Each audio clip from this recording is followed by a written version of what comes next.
everyone. Welcome back. Let me get my presentation up for you. Welcome back to this session that we are going to have today on building an adoption hub. And how many of you were in this session I gave just a little bit earlier today about M365 Learning Pathways? Okay, that was exciting. We're going to try not to do that again.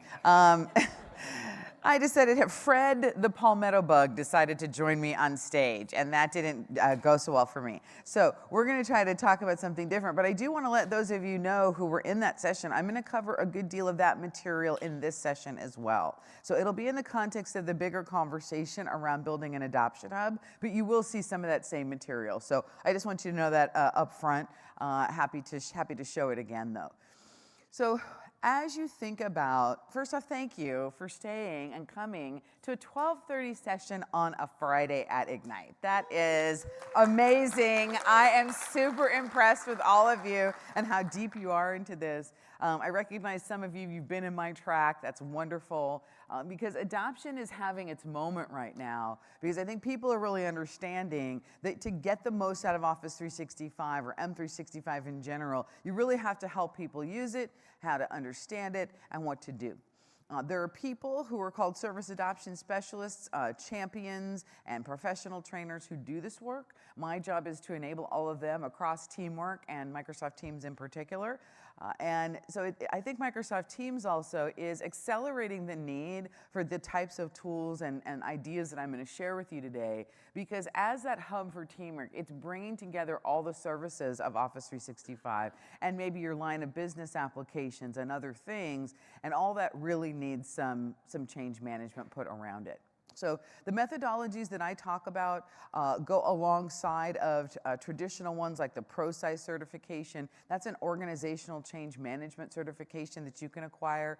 I'm the author of the Microsoft Service Adoption Specialist course, and those two things are designed to work together. So you take ProSci to understand how to deliver change to people, and you take my class to understand the specific strategies and tactics about how you do it with Microsoft tools. So those two things go together. And so what I'm going to show you today is an output basically of some of those strategies and tactics because we feel pretty strongly that being able to use the tools yourselves is what's going to help you drive adoption in your organization. So we're going to hop into that. We're definitely here to help you go through this journey. So not only folks like me, I sit in Microsoft Teams Engineering, but there's a broad group that I have the pleasure of working with. Also, our partners in Fast Track. Are any of you working with Fast Track right now? A few of you? Okay, Fast Track is the free technical deployment services that we have that if you have an Office 365 tenant, more than 150 seats, you're entitled to these technical resources to help you get to cloud, do data migrations, and what have you. So we're here to help you get where you need to go. Maybe you need to migrate Exchange or do your Skype for Business to Teams project. So those folks are available. And what they do now also is these adoption methodologies are baked into their process. And so they will either refer you to the on-demand tools that you can use yourselves, or they'll help you find a partner in this area. We certify partners in adoption change management, and they have had to take my course as well as many other things, and they have lots of experience. So, even if you're a department of one, which I used to be. At one point I was the admin, the trainer, the adoption person, and the solution architect all at the same time. So if you're a department of one, these on-demand resources are really for you, but you can also use them in a large company to accelerate the customization that you need to do for your policies, your brand, your team, and to bring people together. It goes kind of without saying, but I'm going to say it again, that your role in your organization may be to bring people together who have never talked to each other before, right? The Exchange admin, the SharePoint admin, and the Voice admin don't exactly hang out all the time together in a large company. It's very common that they have very different methods of running their projects or responsibilities. But Microsoft Teams in particular, and a lot of the transformation that we're doing with modern device management, Windows 10 and other things, are bringing these people together in a different way. And we see that at Microsoft, and that's why we're working together differently across our product groups to tell a more integrated story for all of you.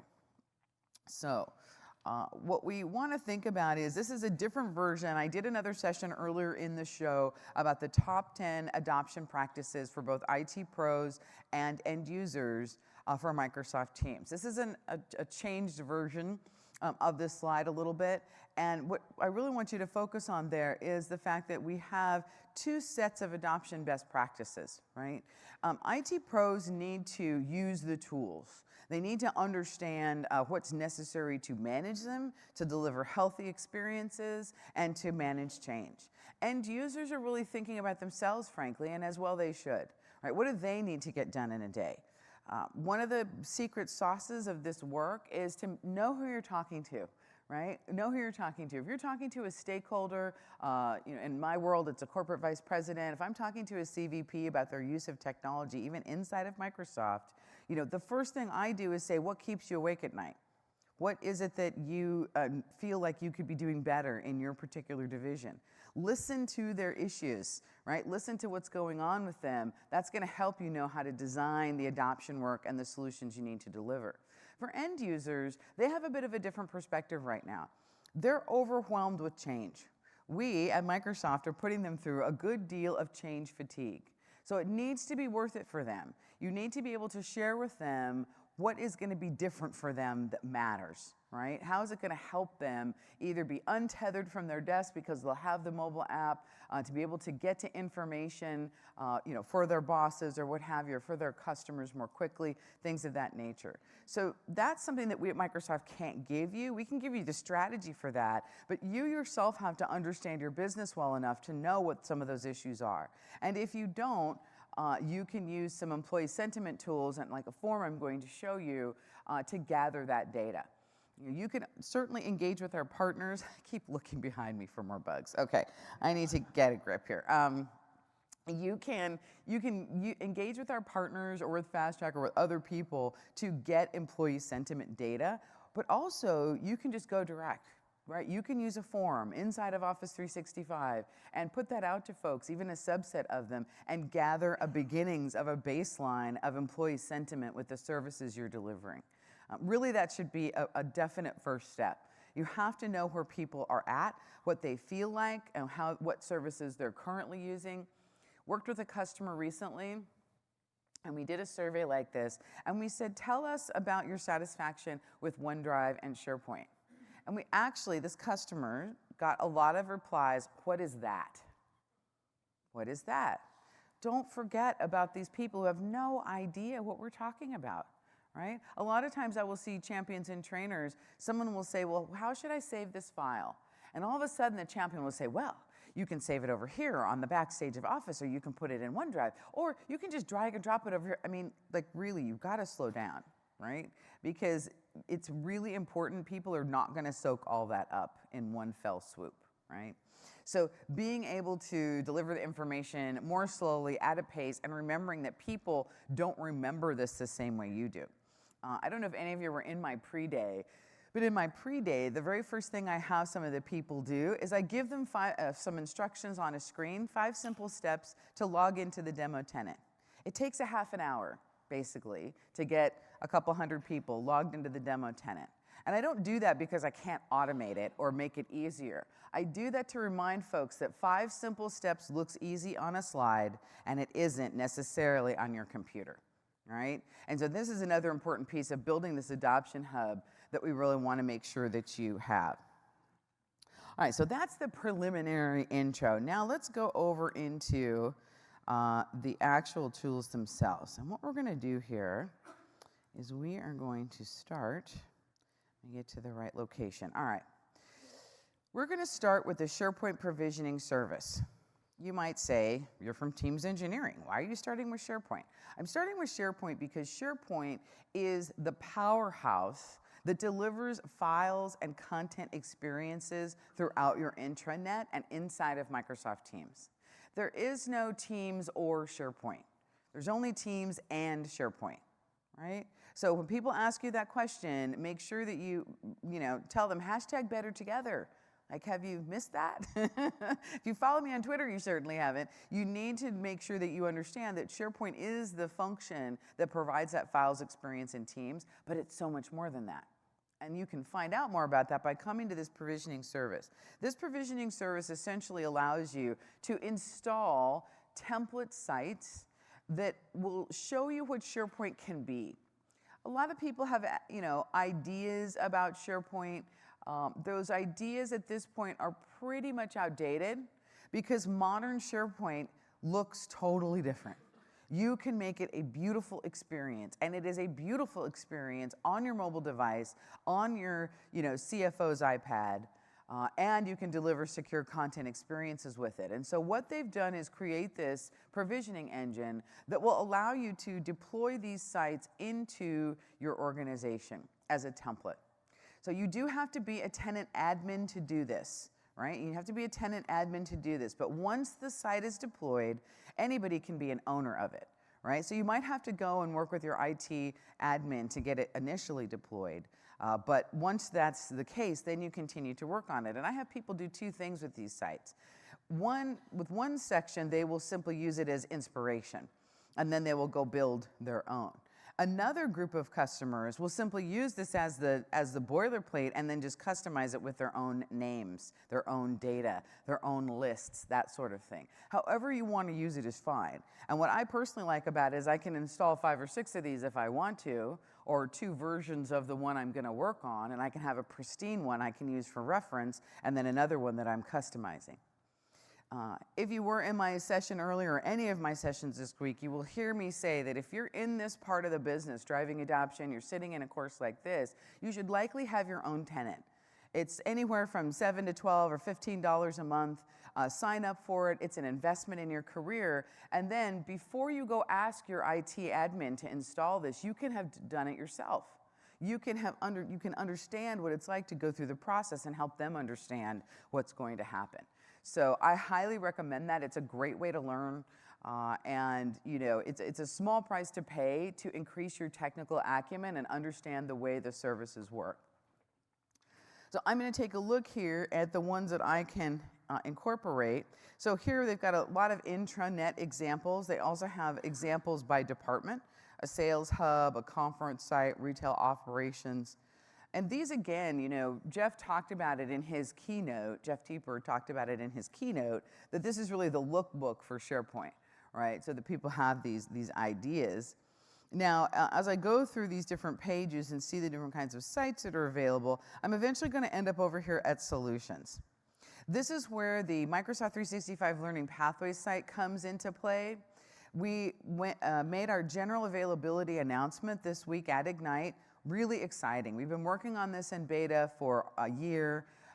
It represents the SharePoint engineering team, my engineering team, and our Marvel partners who do IT admin experiences coming together to deliver something, which is frankly a representation of the new culture of Microsoft.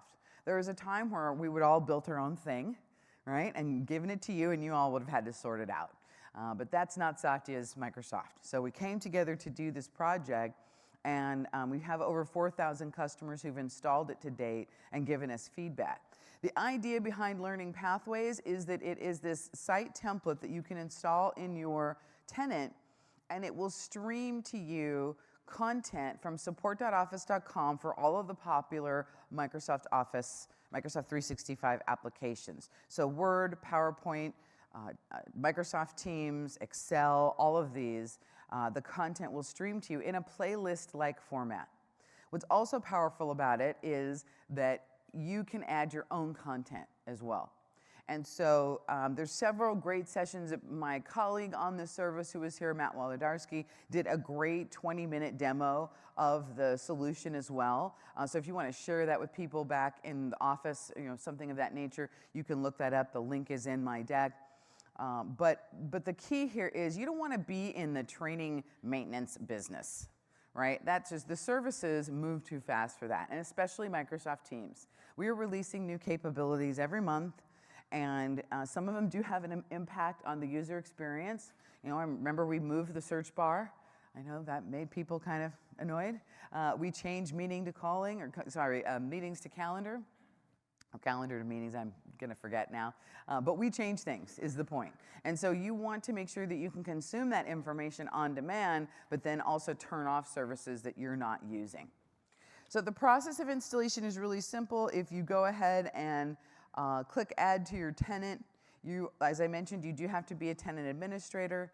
It's going to ask you some questions here, and you'll be able to select the location and the URL that you want to install it in. Training, I'm going to call it Champions Hub. And this is just a framework, right? What you have to think about is in your adoption hub, what is it that you want to include? I have suggestions, of course. I suggest starting with this site so you've got all the training information and that infrastructure there. And then I suggest including other information from inside your organization. And I'm going to show you some stuff from what Microsoft does in the IT web area, our business engagement front desk, things of that nature. So in your own company, you're going to have other assets that you're going to want to include, but you'll start here. Once you go through and do this provisioning, you're going to have a site that looks just like this. All right, so it's a beautiful modern communication site. It's using that hero web part on the front. And now you're ready to customize. Now you're ready to do whatever else you want to do to this. And again, you can change the branding, you can change the theme, you can change the icon, anything that you need to do to make it look more amenable to how your internet already looks. All right? Now, the other thing that we can do here is that there is a success center that comes along here. And the reason I want to call attention to this is a success center is important for driving adoption of this site, but the same kind of methods should be used for driving adoption of the services themselves, right? For those of you, again, who've been in any of my other sessions, you're going to know that I'm going to send you eventually to aka.ms Microsoft Adoption. And the reason for that is because those are this is the hub for where you can pull down resources that will help you drive adoption of many of our Microsoft services. And one of the things that I always like to build into the adoption hub itself for a customer is our flipbook. Because you may have a set of adoption champions today, but those people may change. You can't assume that everybody's going to come in with the same knowledge. Just because someone wants to be a champion or wants to help drive adoption of a particular service, that doesn't mean that they have the same level of technical acumen as someone like you. So what you want to be thinking about in your organization is how do you create a funnel of people who are regular users to power users to champions to folks like you who take a professional interest in this work, right? Because this is how we do leadership development. Right? And this is how we do talent retention, right? Making sure that people who have a interest in this have a place to go, right? Besides their core role and responsibility. So while this may be kind of a 101 asset, it really sets the stage for how you should be thinking about adoption and filling those roles. Now, there's two flavors of this as well. You can use audience targeting, and you can actually have two sites side by side. In some places, because you're a larger company, you may have an instance of learning pathways that is specifically for end users, right? And you may have an instance that supports your champions. They're both adoption hubs, but they serve different audiences. Now, if you're a smaller organization, that may be too complicated, and all you want to do is have a page or two in your core learning pathways implementation and target your champions with that information. But there are definitely organizations that have two separate sites because there are different people involved, right? And we're pinning that experience differently inside of Microsoft Teams. But quite frankly, in both of them, I think you should have this. And there are other flipbooks that we have deployed that you can get to from the Adoption Hub. But there's more than that, right? If you come out here and take a look at the various adoption guides that exist, I'm going to hop over to the SharePoint adoption guide. This is in the original format. We'll be converting this to the newer flipbook version. But there's a tremendous amount of assets here that you can download and then include inside that hub, especially for the champions, the people who you're going to support driving adoption overall. Right? And they're basically in these different phases, right? Supporting the stakeholders, knowing how that you can do executive communication and what have you, building a champions program, making sure that you know how to do that, and then additional lookbooks and other things. And the last thing I definitely want to call it is the productivity library. This productivity library is super helpful because it gives you ideas for how to use Office 365 services. Now, this is an asset that I often pin in both adoption hubs for my champions so that they can be educated about the kinds of scenarios people might ask about, and for my end users. So they start to understand the different ways that Office 365 could enable them on a day-to-day basis. Oftentimes, you don't want to talk to end users too much about the actual product names because they kind of don't care, right? And do they need to? Do they need to know it's Teams? Do they need to care it's OneDrive? No, they want to share the file with somebody that they're working with, right? They want to do it securely.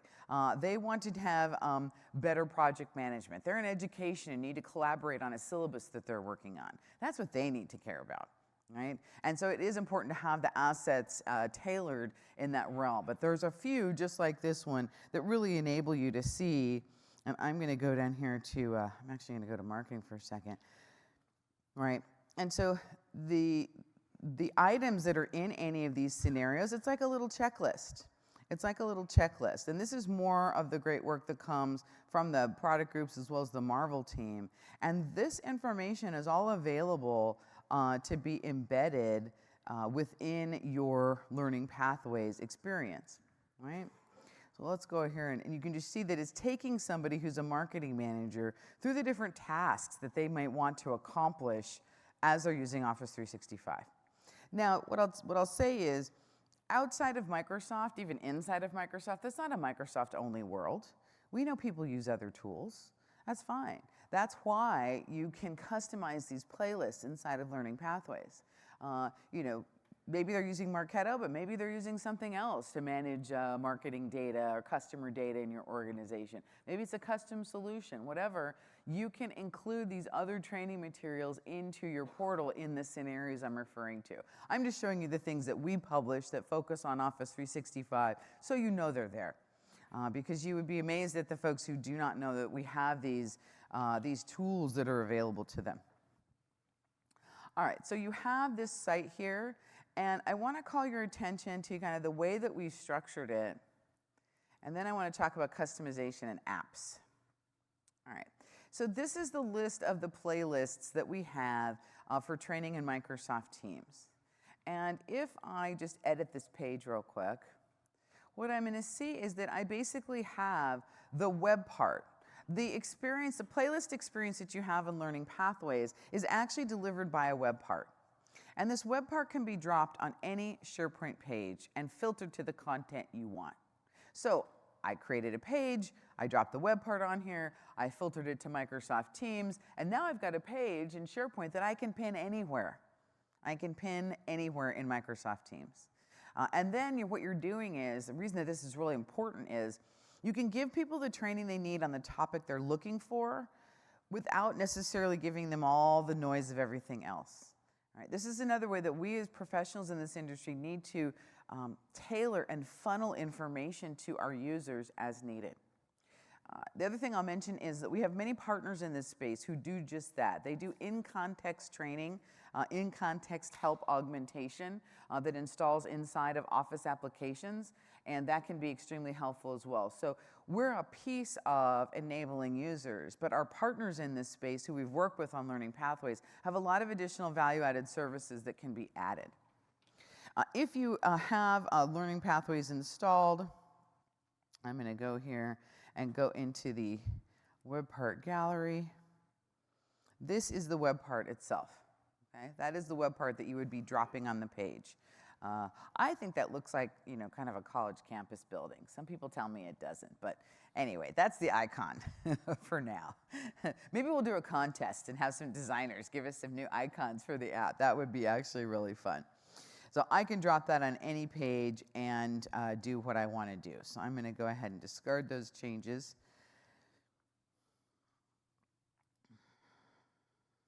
And hop over here as well. So once you do that work, let's go over here into Teams itself. I'm going to go ahead and take the page URL. I'm going to finish discarding those changes. I'm going to take this page URL from the top here. I'm going to copy it. I'm going to go over into Teams, in a team that I've created to mimic, in a sense, my intranet. Right? And I am going to use the website app. Now, for those of you who are in Teams who know what I'm doing, you've seen this before. But some of you who come up here and hit this plus sign to add a tab into Teams don't see anything. If you don't see anything here, it's because your IT pro has turned off all of the applications, which is understandable in some situations, but at the very least, you should have the Microsoft provided ones on, so you can actually build out a compelling Teams experience. And for my purposes of building a hub, you definitely need to be able to use the website tab and other tabs here. And that can be controlled in the modern portal. I'm going to go ahead and I'm going to say Teams training, and I'm going to paste in that URL. I'm going to let it post there in the conversation area so folks know that it's there. And boom, right? There's my training experience inside of Microsoft Teams. So the control that you have as you do this is excellent. Now you might be saying, hey, the session is about how to build your adoption hub. Well, I really believe that the adoption hub should be centered in Microsoft Teams, because you want to support meetings and conversation with the people who are going to use this hub. And then you can use the pages from the SharePoint site itself and distribute that information where the users live with this kind of ability to pin a page, right?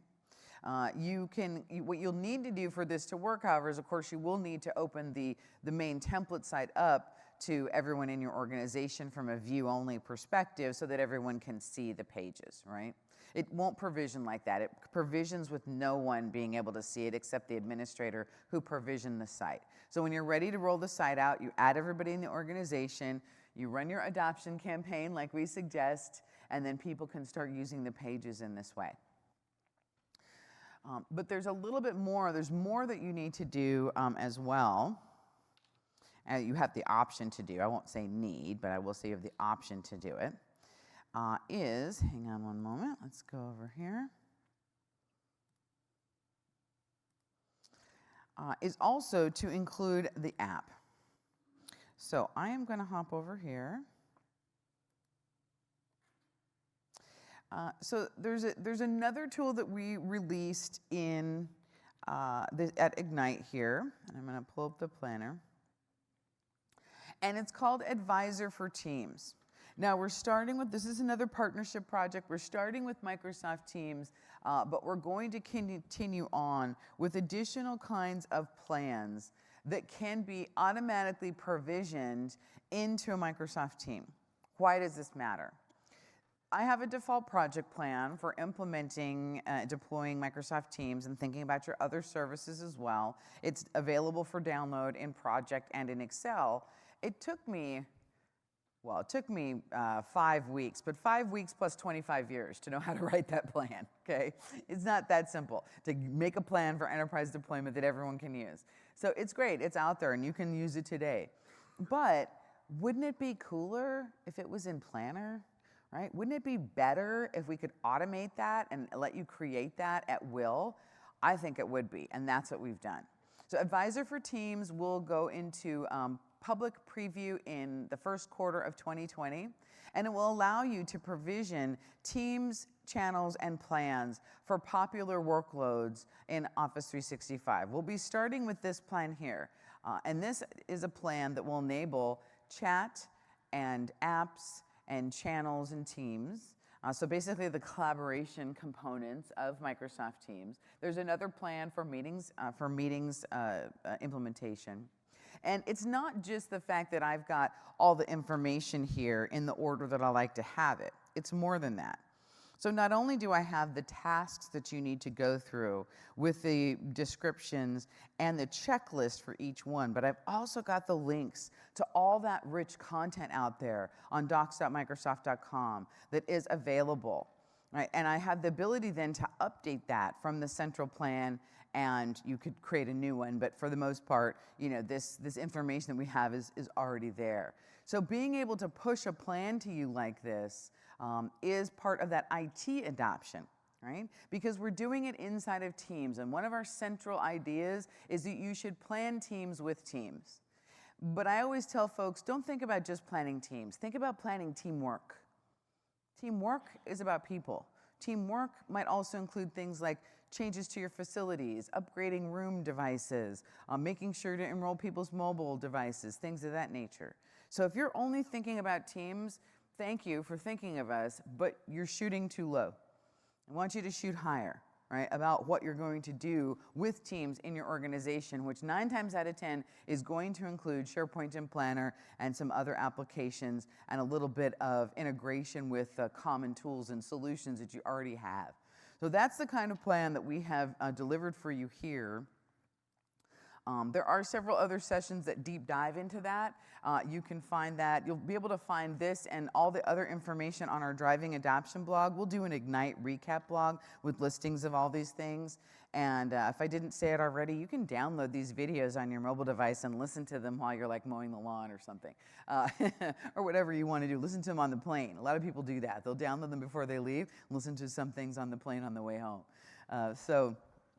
But the idea of being able to have these things deployed doesn't just stop with the planner that we're creating. We're also doing things like sharing some of our boilerplates for forms and other tools that you're going to need. So for instance, I talked about gathering user information and employee sentiment. Here is our example for the Microsoft Teams User Satisfaction Survey. And so this deploys with Advisor for Teams. And again, you can edit this form and either change the theme or add questions or remove questions. My advice to you is if you're going to drive adoption, either with end users or as an adoption professional, get in the habit of using these forms. More frequent forms, but shorter, is often better. Because then you don't do what we call survey fatigue.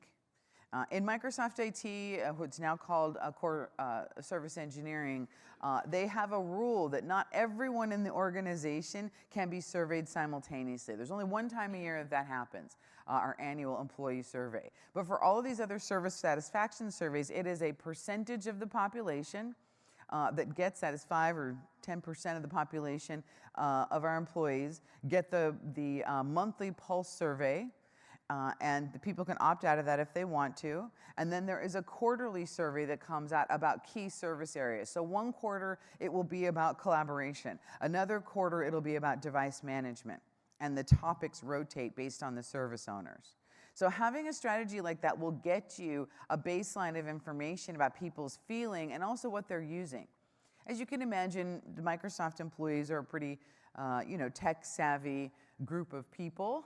Sometimes too much so, because we're all administrators on our own machines, so we can install anything we want, unlike most organizations. And so we do that. It's really difficult if you're in IT there. But what it also does is it gives us a lot of good feedback on the use of the products. And so I encourage you to do something like that. And that's why we're trying to automate this process for you. Right? Instead of me simply, you can also, there's still some of the kind of legacy artifacts. I have a stakeholder management quiz that's that the questions and gathering the data is available on our Adoption Hub and some other things. But we'll be automating all of those things into Advisor for Teams as we get ready for that public preview next quarter. So I'm really excited about this as a platform for enabling adoption and enabling technical planning. Because the other thing you should notice about the plan is that the technical work that needs to be done is happening alongside the adoption work, right?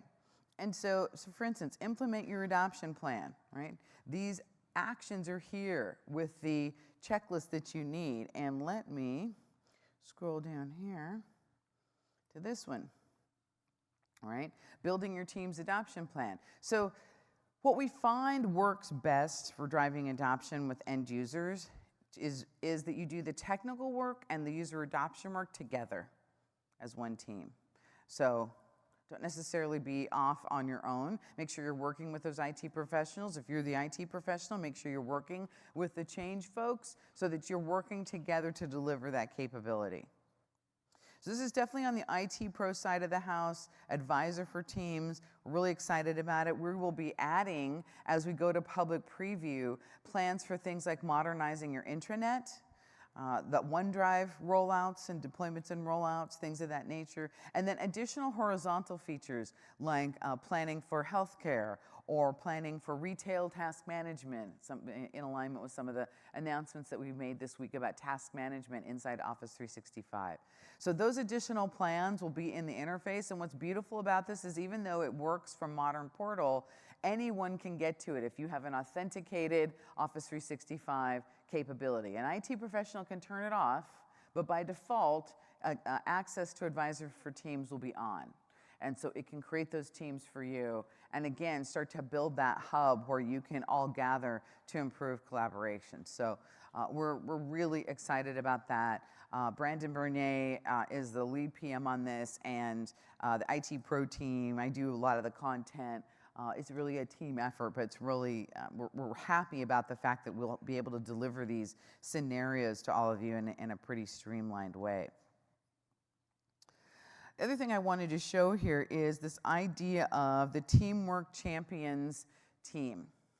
So now I'm going to go back to, I'm going to champions, but now I'm going through. When we talked about IT pros, we're going to champions now, and then we're going to circle back to those end users. When you have a champions program inside your organization, they need a hub for where they can gather and talk about what it's like to provide support to end users, where they can learn with and from each other, and where hopefully, if you're running that champions program, you're having monthly meetings and publishing content. Another best practice that we've seen is that people have a theme, either bi-monthly or once a quarter. Maybe this quarter's theme is secure sharing outside of the organization. Next month's theme is modern project management. But you need a location where you can pull those folks together, right? And so you've probably, hopefully, created that learning pathways site that's going to be for them, but then you've also created this area here in a team. Now, I'll tell you that Teamwork Champions is actually the name that they use inside of Microsoft, but the most successful champion programs are not Teams champions or SharePoint champions. The word needs to be more generic, and whatever is appropriate in your organization. You might want to call them coaches rather than champions, or whatever works for you. But don't tie it to a product name, because the folks that you recruit for your champions program may want to also learn about other things and be champions for other things. Like maybe somebody is going to be a Power Automate or a Flow champion. Maybe somebody is really interested in news publication or SharePoint features. So if you can call it teamwork, you can call it whatever works for you, but our recommendation is to not tie it to a product, is basically the bottom line there. You can see the kinds of, let me scroll up a little bit, you can see the kinds of, hang on a moment, channels that we have here. So obviously there's a general channel by default, but ask us anything, best practices, the water cooler, and the playground. So these are just examples of the kinds of areas that you may need in your Champions program. Ask Us Anything is the place where people can ask each other questions. You want to help your champions not look stupid in front of their users. Nobody likes that, right? And they're going to have questions, and you need to create a safe space where people can ask questions of each other, especially when you have new champions.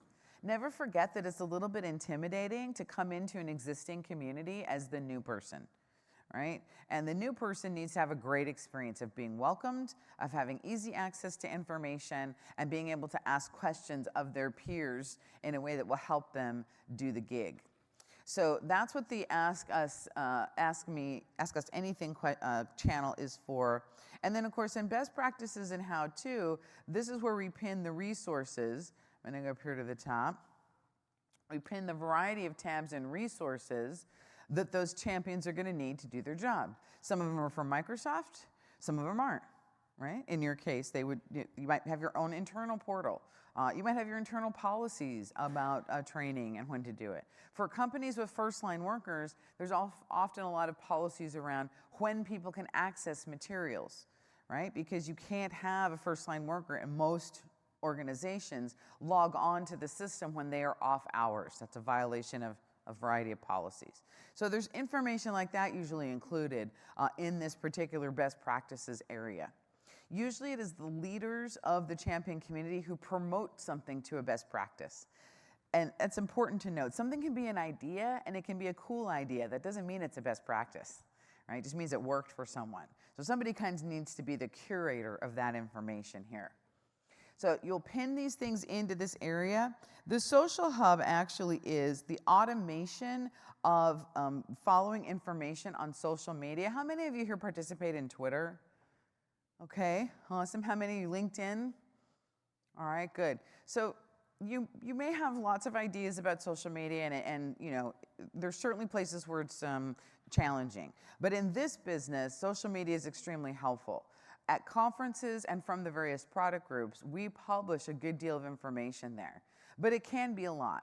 Nobody expects you to read every tweet that comes from Microsoft Teams Engineering. But if you can go back in a situation like this and scroll back, you know, within your community and see things that are relevant, hashtags that you're following, people that you're following, or handles that you're following, like Microsoft Teams Engineering or Microsoft 365, that becomes relevant to the work that you're doing. I'm a firm believer in curating your feed. I do it personally and professionally. Right? And I have 2 different accounts. Right? There's my Caruana account on Twitter. I pretty much talk about all work. Your occasional dog photo. You will see the puppy photo out there, mine and others. But I do not talk about, for the most part, my personal life, my politics, none of that. That's someplace else. Right? And so do think about those things, but having a hub where you can use these connectors to bring the information in, both from LinkedIn and Twitter and other locations, is super useful, right? And that's what the social hub channel is for. And we just made up these names. You could call it anything that made sense in your organization, but this is just a channel name as an example. The playground is a place where people can install apps and test things without worrying they're going to break something, much like you can in your own tenant. And the water cooler is conversation, may or may not be about champion stuff, just to build community. Right? A lot of folks who do this work, whether it was Yammer communities or teams, they get really worried about the kinds of conversations people are going to have. People are human. They're going to have the conversations they have. I can literally count on one hand around the world the places where I have seen egregious violations. You do have moderator capability inside of Teams. If you're an engaged community manager and the community members are engaged, they're going to pretty much self-police. But it's always good to give a place for that conversation that's not specifically work-related. If you do that, you'll have a much easier time kind of managing it. In Microsoft, in our Yammer network, we have a team out there. It's called Curmudgeonville, right? And in Curmudgeonville, you can be just that, right? You can kvetch about whatever thing really annoys you about working at Microsoft, right? And it is moderated, but people aren't mean there. They're extremely direct about things that they may think are broken, but it's not actually a bad thing. It encourages that transparency and it engages people, because you have to remember that being a champion is an emotional journey for that champion as well. It's actually hard to drive change, right? It can be emotionally taxing, and you need to give people a place to vent, right? So that they feel like they have that. So building the Learning Pathways site, having a team in Teams for your champions, including in an organizational-wide team or other team, your intranet sites inside of Teams is a way to bring all of these things together. And I'm just going to go here. This is an example of this company tenant. My demonstration is called DTX, Digital Transformation is the name of the company. And this particular team has an organization-wide team because they only have, in my scenario here, 2,500 users. All right, and so I can use that organizational-wide team to drive engagement. And what I've done is I've pinned their intranet inside of that, inside of this team. So I can tell anybody who comes on board at DTX, you know, you're automatically in this DTX hub, which keeps you from having the empty conference room syndrome of Microsoft Teams. Some people will come into Microsoft Teams, they get added to a team, they don't see anybody talking in the channel, it's not really clear what they're supposed to do, and so they leave. Right? If you walked into this room and there was no one here and I was just sitting here working on my computer, you'd probably walk out the door. So, you know, which would be fine. Me and Fred the palmetto bug. You know, and so what you want to do is you want to provide a more welcoming experience, especially to teams. So being able to pin your company's landing site in here is important, your intranet. And also you'll notice that I have pinned in here an employee satisfaction form as well. And this particular form happens to be set to only one response per user, right? So that nobody's going to spam me with their particular feedback. And lastly, I have pinned in here the Office 365 training, right? So I've got my M365 Learning Pathways pinned in here. Now at this point, I haven't done anything that isn't out of the box. Right? I did need some special permissions, but I haven't written a line of code. I haven't done anything that doesn't come for free with this software. So what I'm going to do now, though, is I'm going to hop over to a little bit of a different scenario, because what you may want to do is integrate something, I like to call it the Getting Started app. And there's a couple different versions of this. And I'm going to show you the second version. In the earlier session, for those of you who are there, we talked about this Getting Started app as an end user way of driving traffic to the training site. But I'm also going to show you another way to do it. I'm actually going to upload it in this session to use an app that is for the champions. Because the thing to know about apps in Office 365 or Microsoft 365 and Teams in particular is that you can scope who gets to see what. So not everybody gets to see every app. Right now, you may have all your apps turned off. But if you do this kind of integration, especially to other line of business systems, you will want to turn some on. But you're in charge of that, right? Your IT managers are in charge of who sees what in the situation here. So this is an app that is basically wrapping my SharePoint pages into an app experience. I'm in charge of what these particular tabs look like. I have configured it to show my Teams training, my OneDrive training, also my IT help desk, right? I want people to go to the IT help desk and be able to get their technical assistance. And then I've also included our main HR site for DTX so that people have an easy way to find out more information about their benefits. And this happens to be a template from the SharePoint provisioning engine, right? So this is all pretty simple. It's not super complicated. I could add other tools in here if I wanted to, but it's reasonably simple to do, and I'm going to show you this code here. So this is, I'm actually going to go ahead and actually open.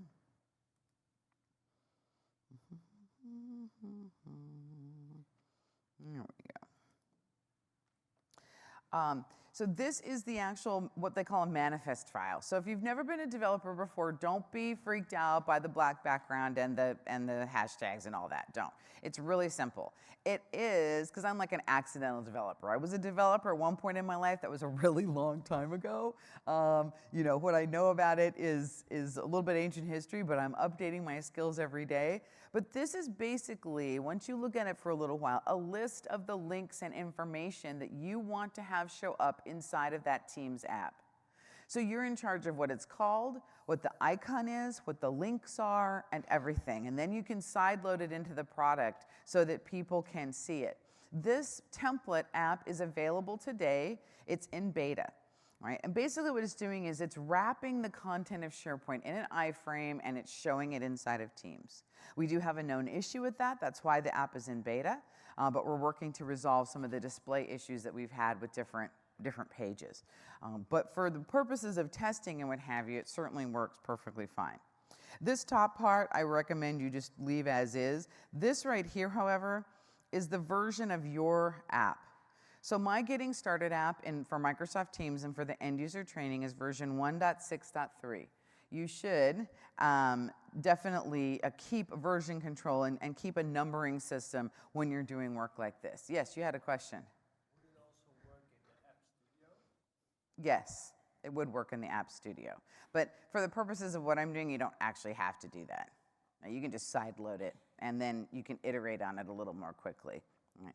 And some of the champions that I have don't have the App Studio, or they're not as familiar with it, so I just didn't go that route, but you certainly could. Yeah? So yes, I'm just using a free, you could edit this in Notepad if you wanted to. I'm using VS Code. It's a free editing software that's available from us. I happen to like it, but you can edit this in anything. And so also you can see here that I am calling out the icon files, these PNG files that I want to have be used. Here is where I'm talking about the name of the application, right? So again, you can change this to be whatever you want, and you can make these edits. As you come down here, this is the actual segment of the code that controls what the tabs are, right? This entity ID is a required field, and every entity ID has to be unique. There is plenty of conversation about what an entity ID should be. I use a date and time format. It's easier for me to keep track of, and I can keep it unique to the minute, and it's simply typed into this field. But it does, each entry in the JSON file has to have a unique entity ID. Then you have the two fields for the actual website itself, the page itself. You can notice here also, let me scroll over to the right. Right? So up at the top here, I've put the home page of my Learning Pathways site. Right? I didn't specifically call out the home ASPX page. I just navigated to that particular site. You see it ends there, M365 LP v3. That's the name of the site itself. The item below here is actually calling out an individual page within that site. The reason for that is because maybe somewhere along down the line, I'm going to redo the home page of that website, right? It may not always be default.aspx, might be something else. So when I want something to go to the home of a SharePoint site, I do not call out the page itself. I let SharePoint deliver whatever the home page is set to be, right? And that protects you. These are the kind of things you need to think about when you're actually designing tabs and some of these experiences, using a short linking service or things of that nature, or letting SharePoint be the one to deliver whatever that home page is. Those are smart things to do that will keep you from having experience with broken tabs. You know, because the admin of the site could go and make a change that you as the champion manager wouldn't necessarily know about, and all of a sudden your app is broken, right?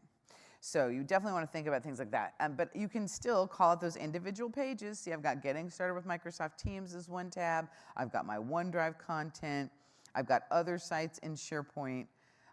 And depending upon the configuration of your Office 365 tenant and your network as a whole, you could also include other external sites. Maybe you want to build in here the actual homepage to your company's public website. Right, you can do that as long as it is a secure location, which means it has to be HTTPS. Right? You cannot embed insecure locations, which frankly you shouldn't be navigating to anyway, at least not at work. So you know that's the way. That's a requirement of this app itself. At the bottom here, it is going to ask you to put in the actual name of the tenant that is the root location for the sites, the internal sites you're looking at. So you have to customize this part as well. Now, once you customize that, what you're really doing, get rid of this, go back to this. What you're doing is you are packaging it in a zip file. So I'm going to go back to my Getting Started app, and I'm going to show you here. I have a zip file called gettingstarted.zip. This is the manifest file that we were just looking at. And every time you make an update to that manifest file, I recommend making an entry in the version ID, right? When I make a major revision, like I completely change the tabs, it'll go from 1.6 to 1.7. If I fix a typo, it's 1.6.3 to 1.6.4, right? And this is just a standard kind of version control method that people have used for a long time, you know, in software development. So I've created this zip file, really simple process there, but I've also done something else. I'm going to go to this other one. So here what I've done is I've taken that same file and I've changed the name of everything. I've called it the Champions Hub instead. I've gave it a different description. I've changed the information here at the top. And then I can go through and I can add different types of sites here and change these items so that the champions are having a different experience. So you can load these different apps for different audiences, all based on the links and the URLs and the icon that you give it. People have no idea what it is, right? All they're gonna know is, oh, I click on that Microsoft logo and that's where I find things. That's really all they're gonna know, and that's your end users especially, that's all they really need to know. Because what's gonna happen for them next is we're gonna go here. All right, and I am going to upload my app here. And let's double check. Let me check my apps here. Okay, yes, I did already upload this app. So, thing to know, for me to upload the app again, I would have to change the version ID. If I try to do it again right now, it will fail because it will say, oh, this already exists in the system. So I would have to go change my version ID. I don't even have to make a change in the file. I just have to change the version ID to re-upload it a second time. But what happens is you're basically making a selection. You're saying here, upload a custom app. You are navigating, let's refresh. You are navigating to where that zip file exists and making the selection. You should know that only approved people can upload apps into the tenant. So you do have to have rights to be able to do that. Let's do this one more time here. Upload from Contoso, right? Getting started, I would select this, I would say open, and it will see, and it's gonna tell me here app already exists. So it won't let you mess things up, it won't let you break it, but it really is reading that, that app ID and that version number. When things are successful, it will show up here in your particular app catalog. So this is a function, a feature of Microsoft Teams where you can have these side-loaded apps that are enterprise apps that you've built for your own organization. So this is your enterprise app catalog that exists in Teams, much like you have one in SharePoint. And so this is where you can continue to upload different types of apps, but you do want to manage it. You want to talk to your tenant admins and make sure that you have some thought process about who can really do this. Many folks, what they'll do is they'll create a modern group, and only the members of that modern group can upload custom apps. They would not see that feature down there at the bottom unless they're in that group. And that is really our best practice for doing that. Yeah, question? Oh yes, you can switch the logo. The logo is simply these files that are right here. Color PNG and outline PNG. They're 150 by 150. You can make it any logo that you want. Yeah, which I highly recommend, right? I mean, obviously the Microsoft one has the Microsoft logo, right? But in your organization, I would expect you to change it. Yeah. Why don't you come up to the? Yeah, I was just going to mention. Now's the time where I am going to open it up to questions. So any questions that you have about this or anything else, please ask them. Go ahead. I'm going to show you the link. It's on the Microsoft Teams GitHub instance. I will show you that. Yes, go ahead. So I love all the content, but being non-native English speaker, I see a lot of customers having the trouble that, well, it's all in English, and delivering it to end users especially, we would like to have it in our languages. Absolutely. What are the options there? Absolutely. So we announced here, let me hop over here real quick and put, if I have my slide that I want to put up. We announced this week that Learning Pathways will be a multilingual solution next quarter. So we will have 9 languages. I know you're going to ask me which languages they are, and I do not have that committed to memory at this moment, but certainly there's some European languages, Latin America, but there's 9 that we're starting with. And then we'll continue to expand that. And that's the SharePoint experience as well as the content. So we're dependent and waiting for the SharePoint experience to support multilingual, and then we will. So that was a major announcement that we did here at Ignite.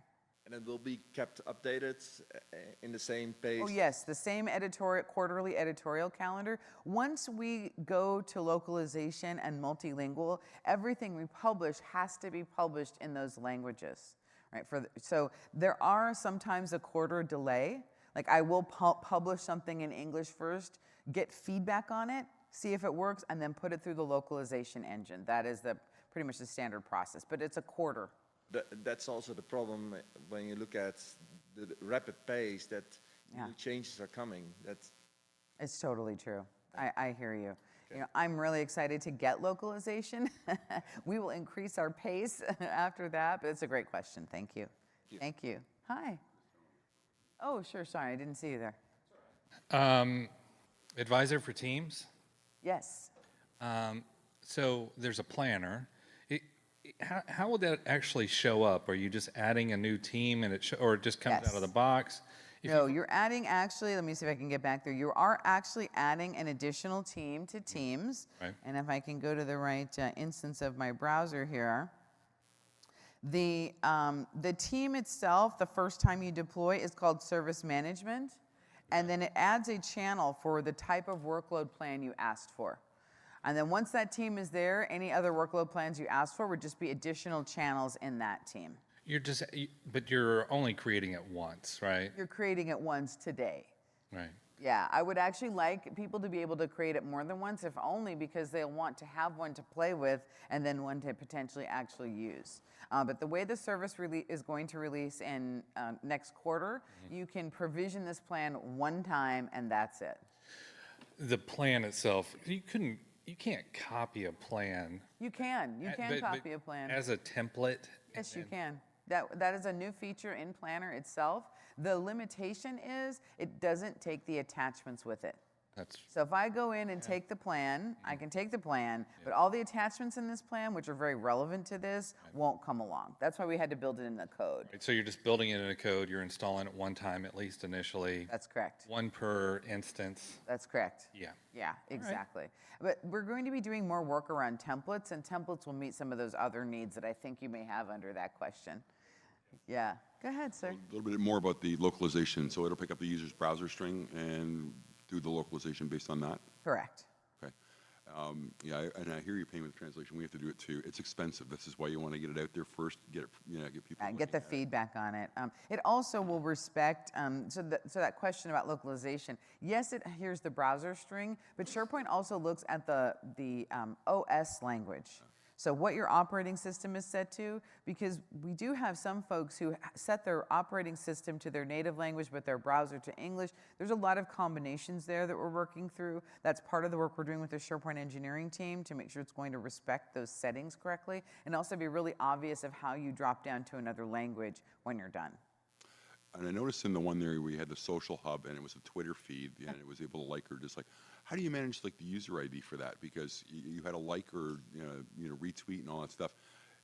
Whose context does that happen in? Like, because Twitter requires a user account to be able to do that stuff. Absolutely, it does. And so usually it's the leader of the champion program's Twitter feed, but they have to consent to that. It's up to your, so the Uber question is, back in the social hub, to make the connector for Twitter work, you have to enter in user credentials. Whose user credentials are those, right? Now, there are certainly organizations who will make kind of broad Twitter handles. Nobody tweets, they simply are using it to pull in the data, but it's like a service account or a system account, but you're doing that on Twitter. I have seen people do that. In other cases, depending on the comfort level of the champion lead, they'll use their own. But yes, if I'm logged in to that Twitter connector with my account and somebody comes in there and hits like, it's a like from me. It's a like from whoever are the authentication credentials for that connector. Could possibly go wrong with that, right? Oh, what could possibly go wrong with that? Right, exactly. So that's why the service account issue comes up. But it really depends on the size of organization, because frankly, that's an enterprise concern. In a smaller organization, people have different set of issues. Okay, and then one more. So back to the, when you kind of wrappered like the home page for the intranet and all that stuff as well too.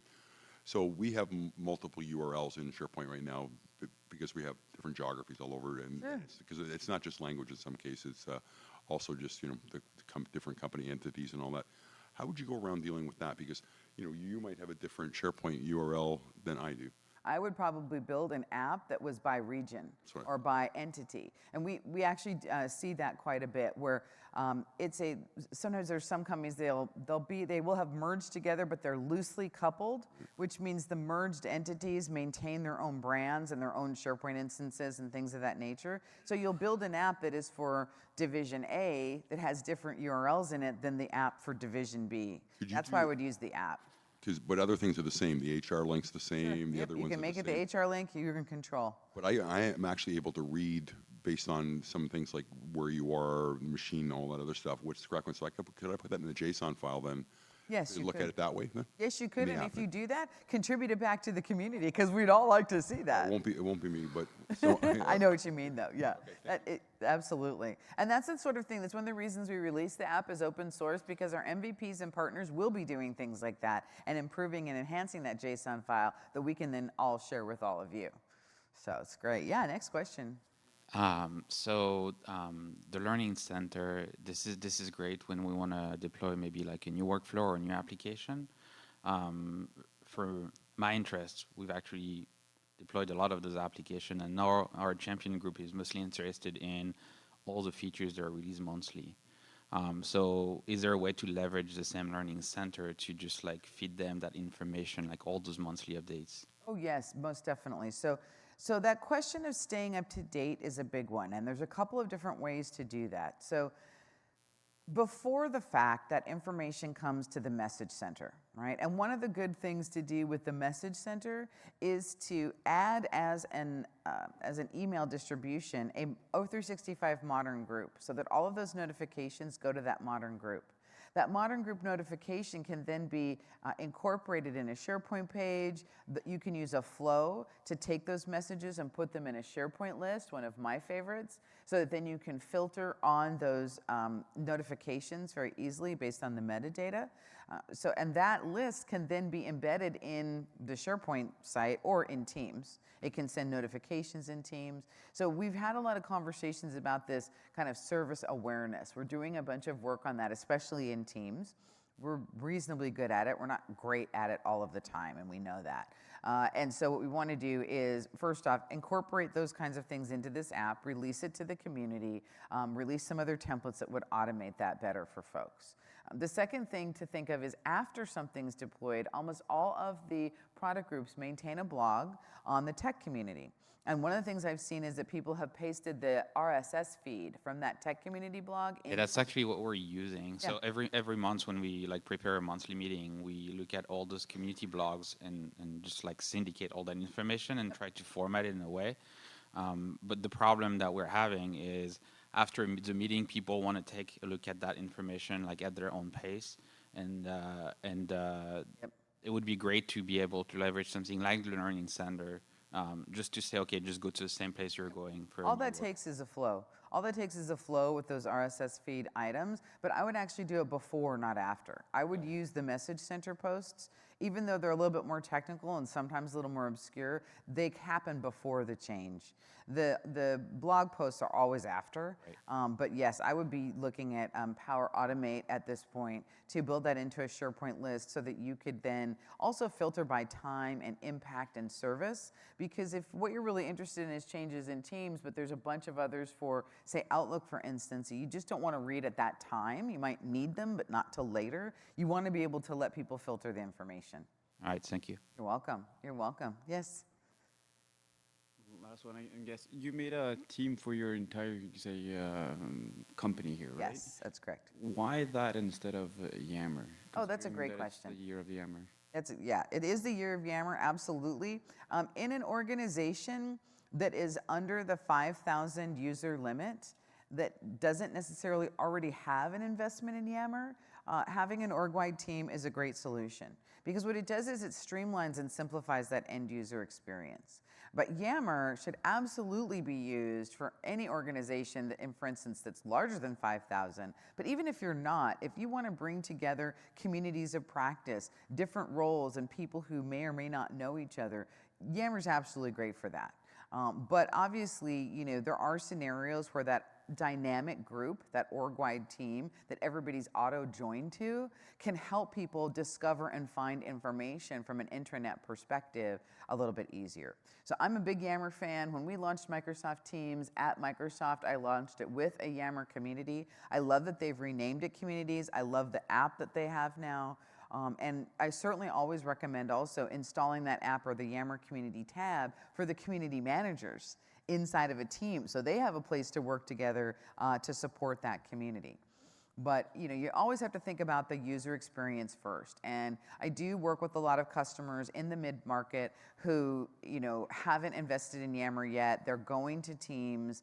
They want to keep it simple. They want to not necessarily have change fatigue at the beginning. And so we definitely incorporate the org-wide team. Yeah. I'll be back. Sure, no problem. So, Ask away. new Yammer app, you said? Yes, there is a new Yammer app that will be available inside of Teams. I believe they announced it here, and I believe it's actually available in my other tenants, but if not, it's rolling soon. And that Yammer app has a much more actionable interface to Yammer. It takes care of the Chrome. Yammer groups have been renamed communities. It's designed to actually be used inside of Teams. And fantastic work that the team has Are they done. going to update the mobile app too? Yes, they are going to update the mobile app. There's a lot of investment going on in Yammer.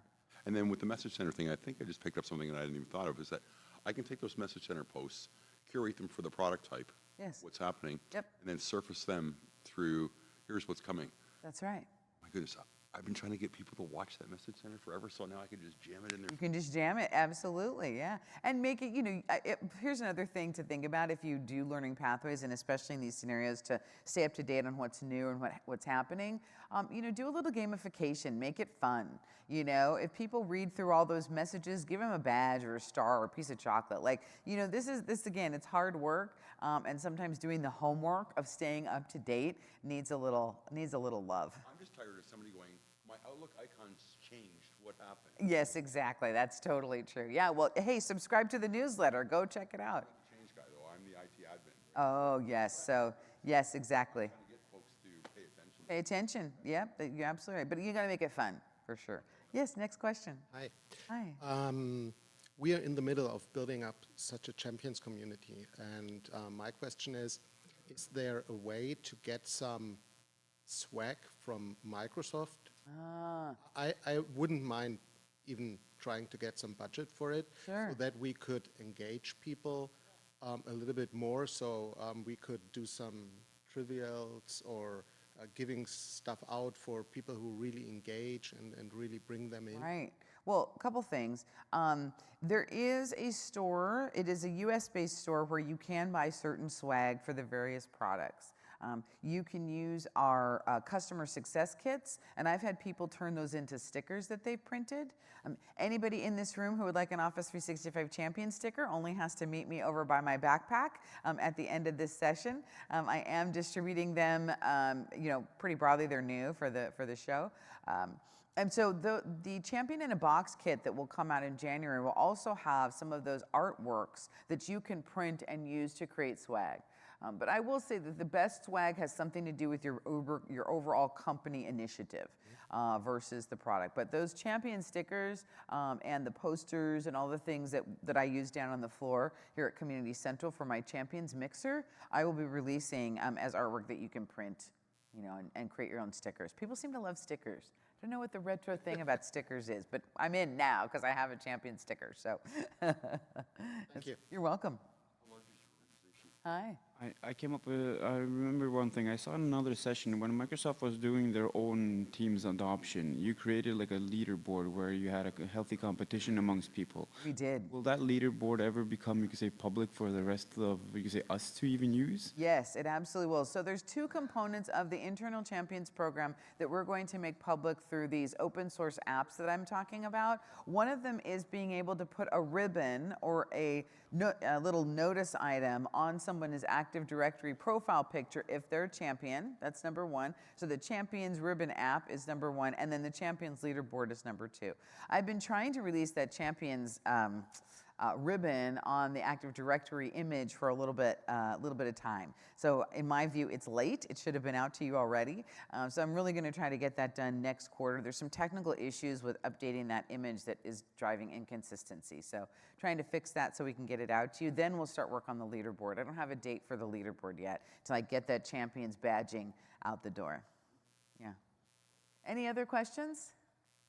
Well, thank you for sitting through my session. I really appreciate it. Please fill out your evaluations, join the community, use our resources, make sure that you are, having a good time and enjoying what's happening here in our space. And just remember, we're always here to help. And I will take a few questions and give out a few stickers, but I do have to go catch a plane. So I'm just letting you know in advance. But thank you very much. Appreciate you. Appreciate all of you. Yes, walk with me. Let me go get my stickers.